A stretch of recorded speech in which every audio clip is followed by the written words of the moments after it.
20 वर्षों से विश्वसनीय शिव पैथोलॉजी लैब के नजदीक राज हॉस्पिटल मंडी डबवाली। आपका कोई भी टेस्ट, चाहे कैंसर, थायराइड, एलर्जी, कोरोना या फिर पूरे शरीर की जांच, बस एक बार सेवा का मौका जरूर दें। याद रखें, शिव पैथोलॉजी लैब नजदीक राज हॉस्पिटल मंडी डबवाली।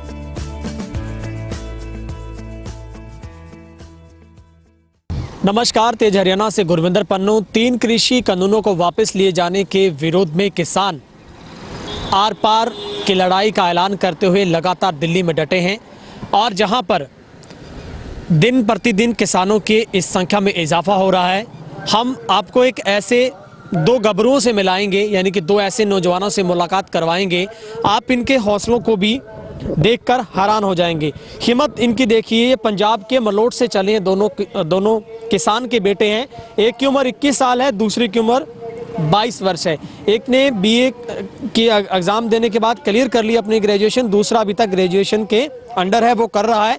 और दोनों ने ये ठान ली है कि वो भी किसान के साथ खड़े हैं और दोनों ने अपनी खुद की बाइक और पीछे एक ट्रॉली जोड़कर उसी के अंदर अपने पूरे बिस्तर, खाने पीने का सामान रखा और दोनों जवान अब दिल्ली के लिए रवाना हुए हैं। जहां पर केंद्र की सरकार चाहे ही इस आंदोलन को कुचलने के लिए लाख तरीके अपना रही हो, लेकिन किसान के ये आगे सब कुछ बोना नजर आ रहा है।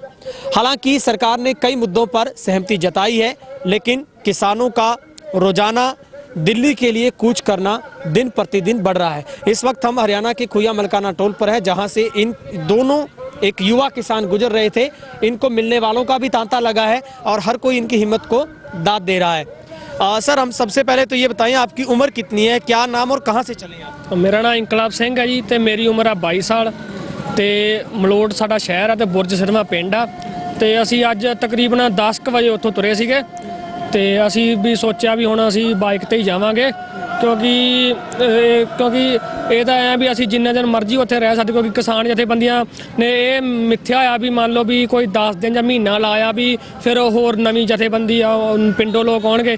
पर असी आख्या भी हुण असी जिन्ने दिन उत्थे रवांगे फिर आपदी चीज़ ते एक उत्थे ही रवांगे, तो इस करके असी आ मोटरसाइकिल वाला सफ़र चुनिया। आपको आपके परिवार वालों ने मना नहीं किया कि आप बच्चे हो अभी तक, दोनों अपनी बाइक लेके निकले हो, सर्दी का मौसम है, बारिश भी आ सकती है? वो एक बारी क्या सी उन्होंने भी तुसी इकल्ले ना जाओ, पर असी क्या ही दोवां ने जाना, तो फिर वो मान गए सी ते कहंदे तुसी चल जाओ। कौन कौन है सर आपके घर में दोनों की? मेरे घर च पिता जी, मम्मी जी, मैं तो बाकी मेरिया 3 सिस्टर आ।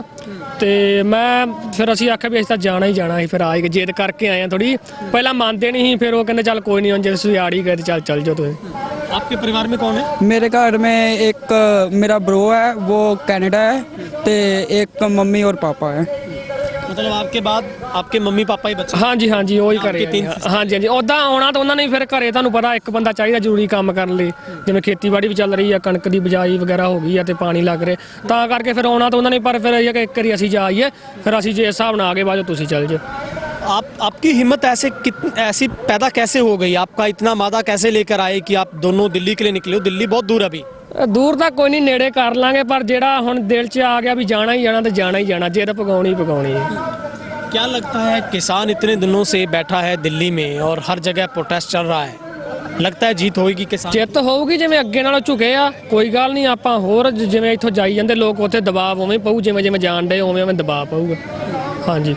आपको क्या लगता है सर, आपके जाने से भी दिल्ली सरकार झुकेगी, कोई दबाव बढ़ेगा? हाँ जी जरूर झुकूगी। आपां नूं होर वध तों वध जाना चाहिए उधर, ते वध तों वध सरकार दे आपां नूं ज़्यादा झुकाउणा चाहिए उन्हूं।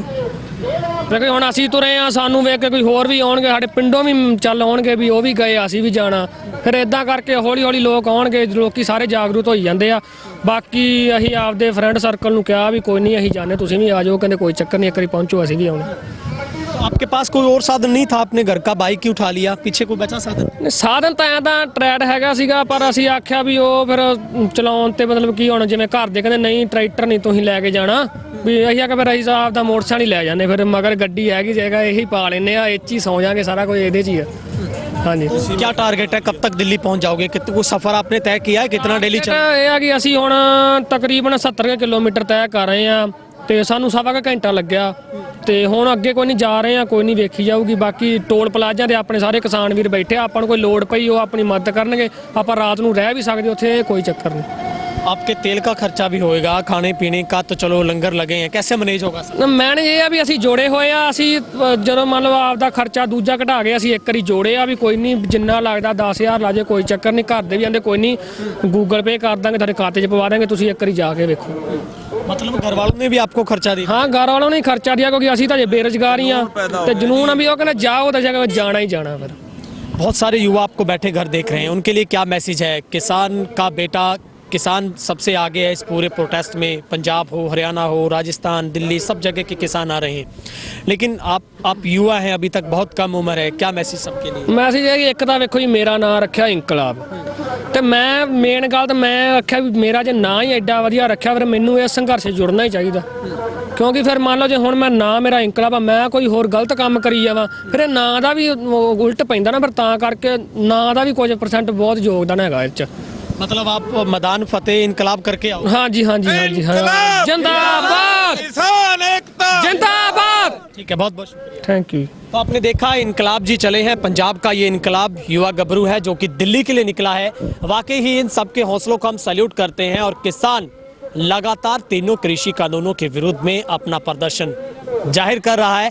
निश्चित तौर पर अब सरकार को किसानों की हर मांग को जल्द से जल्द पूरा करना चाहिए, वरना पंजाब तो क्या देश के कोने कोने से हर उस घर का किसान का बेटा दिल्ली के लिए रवाना जरूर होगा। कैमरा पर्सन हेमराज बेट के साथ गुरविंदर पन्नू, तेज हरियाणा।